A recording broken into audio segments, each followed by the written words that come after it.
예, 오늘 우리는 야고보서 3장 1절부터 12절까지를 살펴보고자 합니다. 야고보는 2장 14절부터 26절까지 행위가 없는 믿음은 죽은 믿음이라고 강력하게 선언했습니다. 야고보에서 가장 강조되는 것이 행하는 믿음입니다. 그리고 난 다음 이 3장 1절부터 12절까지 사람이 입으로 말하는 말에 대해서 강조하고 있습니다. 야고보는 1장 26절에서 누구든지 스스로 경건하다 생각하며 자기 혀를 제갈 물리지 아니하고 자기 마음을 속이면 이 사람의 경건은 헛것이다 라고 말씀에서 이 말의 중요성을 한 차례 강조한 적이 있습니다. 그리고 오늘 본문에서 또다시 이 말의 중요성을 다루고 있는데, 이로 보건대 야고보에서 이 가장 중요한 행위, 행하는 이 믿음의 출발점은 말이라는 것을 알 수가 있습니다. 즉 야고보는 말을 행하는 것으로 본 것이고 행함의 출발점으로 본 것입니다. 이제 이 본문을 좀 살펴보겠습니다. 먼저 1절을 읽어보겠습니다. 내 형제들아 너희는 선생된 우리가 더 큰 심판을 받을 줄 알고 선생이 많이 되지 말라라고 말씀하고 있습니다. 여기 선생된 우리가 더 큰 심판을 받을 줄 알고 선생이 되지 말라라고 말씀하는데, 이를 보고 오늘 본문의 대상이 선생님이구나라고 생각하시면 안 됩니다. 오늘 본문은 말에 대한 것인데 단지 선생을 말하는 이유는 이 선생이 가장 말을 많이 하는 사람 중 하나이기 때문입니다. 2절에서는 우리는 다 말에 실수가 많다고 말을 합니다. 읽어보겠습니다. 우리가 다 실수가 많으니 만일 말에 실수가 없는 자라면 곧 온전한 사람이라 능히 온몸도 굴레 씌우리라 라고 말씀하고 있습니다. 인간은 다 말에 실수가 많습니다. 말에 실수가 없다면 온전한 사람이라고 할 수 있는데, 정말 말에 실수가 없는 사람이 있냐고 했을 때 없다는 것입니다. 3절부터 5절까지는 세 가지를 예로 들어서 이 말의 파괴력에 대해서 이야기를 하고 있습니다. 3절을 읽어보겠습니다. 우리가 말들의 입에 재갈 물리는 것은 우리에게 순종하게 하려고 그 온몸을 제어하는 것이다 라고 이야기를 하고 있습니다. 3절은 이 말의 입에 재갈을 물리는 것을 말하고 있는데, 말의 입에 재갈을 물려서 훈련을 시키면 결국 말 자체를 통제할 수 있게 되는 것입니다. 마찬가지로 이 혀를 훈련시켜서 통제할 수 있다면 우리 몸 전체를 통제할 수 있는 사람이 된다는 것입니다. 그만큼 이 말이라고 하는 것, 이 혀라고 하는 것이 우리 몸의 가장 중심부에 있는 것이며 파괴력이 가장 큰 것이라는 것을 강조하는 것입니다. 4절에서는 이 배에 대해서 말을 하고 있습니다. 읽어보겠습니다. 또 배를 보라. 그렇게 크고 광풍에 밀려가는 것들을 지극히 작은 키로서 사공의 뜻대로 운행하나니 라고 말씀하고 있습니다. 아무리 큰 배라도 실질적으로 그 배의 방향성을 결정하는 것은 그 배의 키입니다. 이 말도 마찬가지라는 것입니다. 결국은 말이 그 사람을 결정하고 그 사람의 삶의 방향을 결정하고 그 사람의 모든 것을 결정하는 거죠. 5절에서는 불씨에 대한 이야기를 하고 있습니다. 읽어보면 이와 같이 혀도 작은 지체로되 큰 것을 자랑하도다. 보라 얼마나 작은 불이 얼마나 많은 나무를 태우는가. 산불이 난다라고 했을 때에 그 산불은 작은 불씨 하나로부터 시작되어져서 온 산을 태울 수 있는 거죠. 이와 마찬가지로 이 말의 위력은 엄청나다는 것입니다. 이 세 가지 비유는 모두 말이 가지고 있는 이 파괴력을 잘 보여주는 것입니다. 말이 통제되면 우리 온몸도 통제되고 우리 인생의 모든 부분이 말을 어떻게 하느냐에 따라서 완전히 달라진다고 야고보는 보는 것입니다. 그만큼 이 말이라고 하는 것이 엄청난 파괴력을 가지고 있다는 것이죠. 그런데 우리는 이 말의 파괴력을 잘 인식하지 못할 때가 많습니다. 이렇게 우리의 인생 전체를 좌우지하고 우리의 영적인 모든 것에 영향을 끼치는 것이 말임에도 불구하고 우리는 이 말의 중요성을 너무 쉽게 간과합니다. 그리고 생각 없이 말하거나 잘못된 의도로 말을 해서 우리 자신의 영혼을 파괴하고 타인의 영혼을 파괴하는 일을 하는 경우가 한두 번이 아니에요. 이 저의 경우만 봐도 그렇습니다. 말씀을 가까이 하려고 늘 몸부림치고 기도하려고 애쓰고 일상의 삶 가운데 그리스도인답게 살기 위해서 나름 애를 씁니다. 그런데 정작 말에 대해서는 훈련을 잘 하지 못하고 너무 쉽게 말을 할 때가 많아요. 말을 그렇게 쉽게 뱉고 나서야 그 말로 인해서 내 인격이 파괴되고 내 영혼도 파괴되고 심지어 상대방의 영혼까지 파괴되었음을 깨닫지만, 그럼에도 불구하고 그것을 다시 망각하고 말의 실수를 할 때가 많습니다. 6절에는 말의 부정적인 측면을 강하게 드러냅니다. 한번 읽어보겠습니다.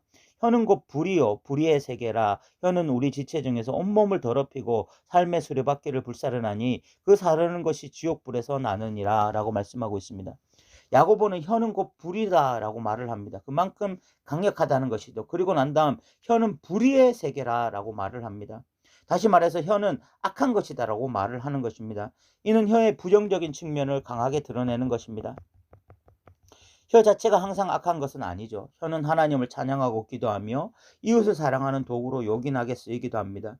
그런데 우리는 그 혀로 더 많은 순간에 남을 비방하고 조롱하며 멸시하고 욕을 할 때가 많습니다. 그런 측면에서 혀는 악의 세계라고 말을 할 수가 있는 것이죠. 이런 부정적인 혀의 기능에 대해서 야고보는 혀가 온몸을 더럽히고 삶 자체를 망가뜨리며 마치 지옥에서 올라온 그 무엇과 같다고 말을 하고 있는 것입니다. 이렇게 혀, 즉 말에 대해서 부정적으로 표현하는 그 이유는 실질적으로 사람 중에 이 말을 다스리고 컨트롤하는데 성공한 사람이 없기 때문이라고 말을 합니다. 그것이 7절과 8절이에요. 읽어보면 여러 종류의 짐승과 새와 벌레와 바다의 생물은 다 사람이 길들일 수 있고 길들여 왔거니와 혀는 능히 길들일 사람이 없나니 쉬지 아니하는 악이요 죽이는 독이 가득한 것이다 라고 말씀하고 있습니다. 사람들은 다른 모든 짐승들을 잘 길들여 왔습니다. 뭐 야생마같이 길들이기 어려운 짐승도 사람들이 길들여 왔어요. 그런데 인간에게 제일 어려운 것이 혀를 길들이지 못한다는 것입니다. 인간 자체는 스스로 혀를 길들일 수가 없어요. 아무리 인격이 훌륭하고 신앙이 좋아도 스스로의 힘으로는 혀를 길들일 수가 없는 것입니다. 다 말실수를 하게 되어 있고 엉뚱한 말로 인해서 자신의 영혼을 파괴하고 상대방에게도 상처를 주기가 일쑤입니다. 그래서 쉬지 아니하는 악이요 죽이는 독이 가득한 것이라고 말을 합니다. 실질적으로 우리가 말 한마디 잘못해서 상대방이 시름시름 앓는 경우가 한두 번이지 아니지 않아요? 우리 역시 상대방의 말들로 인해서 얼마나 많은 순간에 상처를 받고 뒤에서 눈물을 흘렸습니까? 그런데 이렇게 길들여지지 않는 말들로 인해서 우리 신앙이 너무나 파괴가 된다는 것입니다. 9절과 10절을 읽어보면 이것으로 우리가 주 아버지를 찬송하고 또 이것으로 하나님의 형상대로 지음을 받은 사람을 저주하나니 한 입에서 찬송과 저주가 나오는도다. 내 형제들아 이것이 마땅하지 아니하니라 라고 말씀하고 있습니다. 우리는 이 입으로 하나님을 찬양합니다. 그런데 그 입으로 하나님의 형상대로 지음받은 사람을 저주합니다. 한 입에서 찬송이 나고 저주도 나옵니다. 이것은 신앙적으로 맞지 않을 뿐만 아니라 궁극적으로 우리의 영혼을 파괴하는 것이라고 야고보는 말하고 있습니다. 이것이 말의 위력입니다. 여러분들도 쉽게 경험해 보셨을 텐데 성경을 읽을 때 가슴이 뜨거워지거나 기도할 때 인격적으로 하나님을 만나고 기분이 너무 좋아지거나 수련회나 부흥에서 은혜를 받아 즐거운 마음으로 가득했는데 갑자기 어떤 일로 인해서 누군가에게 말로 분을 쏟아내고 저주를 했을 때 한순간에 그 은혜와 감격이 사라지는 경험들을 했을 것입니다.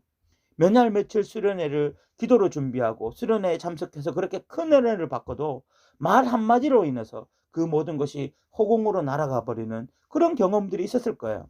그 이유를 야고보가 오늘 본문에서 잘 설명하고 있습니다. 이는 신앙적으로 맞지 않기 때문이라는 것입니다. 한 입으로 하나님을 찬송하는 것과 사람을 저주하는 것이 같이 나올 수 없기 때문에 그런 일이 일어날 때 우리의 신앙은 무너지게 된다는 거죠. 11절에서는 샘이 한 구멍에서 어찌 단물과 쓴물을 내겠냐고 말을 합니다. 읽어보겠습니다. 샘이 한 구멍으로 어찌 단물과 쓴물을 내겠느냐. 어떤 샘이 있다면 그 물에서는 반드시 단물이면 단물, 쓴물이면 쓴물을 내야지 하나의 물만 나와야지 두 가지 물이 같이 나올 수 없다. 이것은 비상식적이다 라고 이야기합니다. 그리고 12절에서는 무화과나무와 감람나무가 있는데 무화과나무에는 무화과나무의 열매가 맺히고 감람나무에는 감람나무의 열매만 맺혀야지 무화과나무에서 감람나무가 열매가 맺힌다든지 또 감람나무에서 무화과나무의 열매가 맺히는 것은 비상식적이고 이런 일은 일어날 수 없다라고 말을 합니다. 읽어보겠습니다. 내 형제들아 어찌 무화과나무가 감람 열매를 포도나무가 무화과를 맺겠느냐. 이와 같이 짠물이 단물을 내지 못하느니라 라고 말씀하고 있습니다. 그래서 이 한 입으로 하나님을 찬양하고 다른 사람들을 저주하고 이 하나의 입으로 사람을 살리기도 하고 죽이기도 하고 이런 것들이 비상식적이라는 것입니다. 모순이라는 거예요.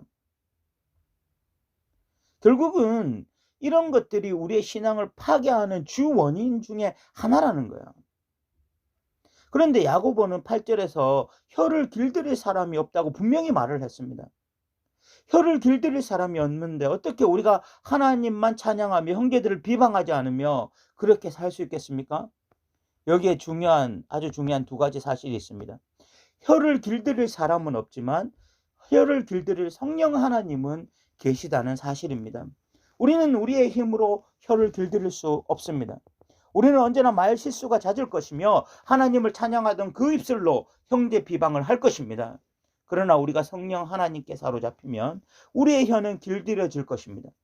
우리가 원하는 대로 말하지 않을 것이며 하나님을 찬양하는 그 입술로 형제를 사랑하고 섬기는데 우리의 말을 사용할 것입니다. 그러므로 우리는 성령님께 우리의 말을 의탁해야 할 것입니다. 두 번째, 우리는 혀를 조련하는 훈련을 끊임없이 할 수 있습니다. 우리는 아마 죽을 때까지 말 실수를 하게 될 것입니다. 그러나 시간이 지나면 지날수록 말의 실수가 적은 자들은 될 수 있습니다. 성령 하나님을 의지하고 끊임없이 진리를 가까이 하며 기도하는 삶을 살며 늘 말에 대해서 의식하고 훈련을 할 때 우리는 시간이 지나면 지날수록 우리의 말이 우리 본성에 가까운 것이 아니라 진리에 가까워지고 있다는 것을 느끼게 될 것입니다. 참으로 인간들에게 어려운 과제입니다. 우리는 우리의 연약함으로 인해서 한편으로는 하나님을 찬양하고 한편으로는 형제를 비방하는 이 신앙의 모습을 자주 유발하는 자들이기 때문에 그렇습니다. 그런데 오늘 야고보서에서 말씀을 통해 그런 모순을 당연한 것으로 여겨서는 안 된다는 것을 깨닫게 됩니다. 샘이 한 구멍에서 단물과 쓴물을 낼 수가 없고 무화과 나무에서 감람나무를, 감람나무에서 무화과 나무를 열매를 맺을 수 없는 것과 동일한 것입니다. 사랑하는 성도 여러분, 우리 오늘 이 말에 대해서 살펴보았는데 말은 신앙행위의 출발점이고 정점입니다. 말에서 무너지면 우리의 신앙 다 무너지는 것입니다. 그런데 말은 그 파괴력도 엄청나고 길들여지지 않습니다. 그러므로 성령 하나님을 의지하고 말을 끊임없이 훈련함으로써 한 입으로 하나님을 찬양하고 형제를 저주하는 자가 아니라 하나님을 찬양하고 형제들을 세우는 그런 말들을 하는 저와 여러분들이 되어지기를 소망합니다. 오늘도 들어주셔서 감사합니다.